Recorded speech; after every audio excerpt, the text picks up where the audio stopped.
جڑانوالہ سے ہمیں رپورٹ کر رہے ہیں ہمارے نمائندہ میاں مہران اکبر۔ جڑانوالہ میں ٹپری وینس اپنی زندگی کس طرح بسر کر رہے ہیں، وہاں پر موجود ہمارے نمائندہ میاں مہران اکبر سے جانتے ہیں۔ جی میاں مہران اکبر، بتائیے گا کہ ٹپری وینس اپنی زندگی کس طرح بسر کر رہے ہیں۔ ٹپری واسوں کے پاس موجود ہوں، آئیے ان سے جانتے ہیں وہ اپنی زندگی کیسے بسر کرتے ہیں۔ ایک تو مہنگائی کا دور، دوسرا سرد راتوں میں رہ رہے اپنی کلیوں میں، ان کے پاس کوئی مکان نہیں ہے۔ آئیے ان سے جانتے ہیں چھوٹے چھوٹے بچوں سے بھی۔ اور پڑھن دا شوق رکھ دی تو؟ ہاں جی۔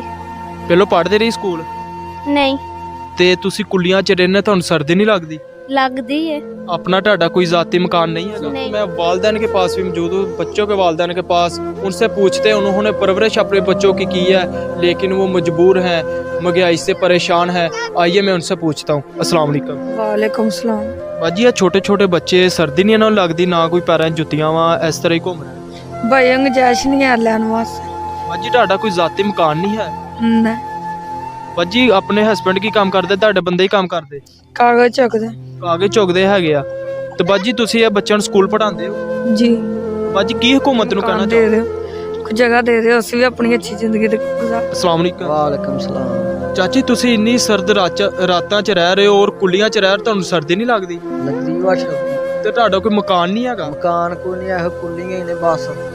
ذاتی کوئی جگہ ہوਵੇ؟ جگہ کوئی جاتی نہیں ہے، اتھوں بیٹھے سی تے اتھوں اٹھا کے ادھر گھالتا ہوں اسی جگہ کتے تھاں۔ ਪਹਿਲੋਂ ਕਿੱਥੇ ਬੈਠੇ ਸੀ ਤੁਸੀਂ? ਪਹਿਲੇ ਉਹ ਆਪਣਾ ਪੁਲ ਤੇ ਬੈਠੇ ਸੀ। ਅਸੀਂ ਸਾਹਿਬ ਆਏ ਨੇ ਉਧਰ, ਉਹਨਾਂ ਨੇ ਸਾਨੂੰ ਮਰਮਾਂ ਦੇ ਦਿਨਾਂ 'ਚ ਤੰਗ ਕੀਤਾ।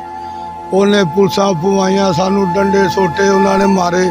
ਮਰਮਾਂ ਦੇ ਦਿਨਾਂ 'ਚ ਜੀਜ ਨਹੀਂ ਕਿਸੇ ਨੂੰ ਉਠਾ ਸਕਦਾ। ਅੱਛਾ ਤੁਸੀਂ ਕੀ ਕੰਮ ਕਰਦੇ ਹੋ?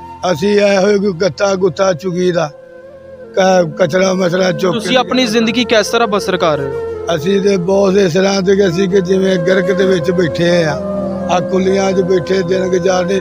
ਅਸੀਂ ਹਿੰਦੂ ਮੁਸਲਮਾਨ ਇਕੱਠੇ, ਅਸੀਂ ਵੀ ਮੁਸਲਮਾਨ ਭਰਾ ਜਦੋਂ ਦੇ ਅਸੀਂ ਰਹਿ ਰਹੇ ਹਾਂ। ਅੱਛਾ ਤੁਹਾਨੂੰ ਕੋਈ 12,000 ਕੋਈ ਇਮਰਾਨ ਨਾਲ ਕੋਈ ਰਿਲੀਫ ਨਹੀਂ ਮਿਲਿਆ ਸਾਨੂੰ, ਇੱਕ ਟਗਾ ਨਹੀਂ ਦਿੱਤਾ ਸਾਡੇ ਸਾਥ ਜਿੰਨੇ ਵੀ ਪੱਕੀ ਬਾਤ। ਸਾਡੇ ਕੋਲੋਂ ਬੋਰਡ ਲੈ ਲੈਣੇ, ਸਾਨੂੰ ਸੜਕਾਂ ਤੇ ਸੁੱਟ ਦਿੱਤਾ ਵਾਰਾ। ਅਸੀਂ ਧੱਕੇ ਖਾ ਰਹੇ ਹਾਂ, ਨਾ ਕੋਈ ਜਗ੍ਹਾ ਨਾ ਕੋਈ ਜ਼ਮੀਨ ना कोई रहने की जगह। बच्चियां मासूम बच्चे हैं, इतनी सर्दी में अपनी कैसे ज़िंदगी बसर करते हैं। मैं आइए आपको आगे भी लेके चलता हूँ, आगे के भी हालात दिखाता हूँ। इतना साढ़े को गुंजाइश नहीं है, ਅਸੀਂ ਵੀ ਅਫਸਰ ਬਣਨਾ ਚਾਹੁੰਦੇ ਆ, ਬਸ ਸਾਡੇ ਕੋਲ। ਤੁਸੀਂ ਅਫਸਰ ਬਣਨਾ ਚਾਹੁੰਦੇ ਹੋ? ਹਾਂਜੀ। ਪੜ੍ਹ ਲੈ ਕੇ ਅਫਸਰ ਬਣਨਾ? ਹਾਂਜੀ। ਤੇ ਤੁਹਾਡਾ ذاتی ਮਕਾਨ ਹੈਗਾ? नहीं। पापा की काम करते? कागज। नाज़रीन आपने देखा, मेरा प्रोग्राम भी देखा, इनके बच्चों की बातें भी सुनी, इनके वालिदैन की भी सुनी। मैं तो हुकूमत से ये गुजारिश करता हूँ कि इनको भी मकान दिए जाए ताकि ये आसानी से हमारी तरह ज़िंदगी बसर कर सकें। बहुत शुक्रिया। जड़ावाला से हमारे C1 न्यूज़ के नुमाइंदा मियां मेहरान अकबर हमें अपडेट कर रहे थे।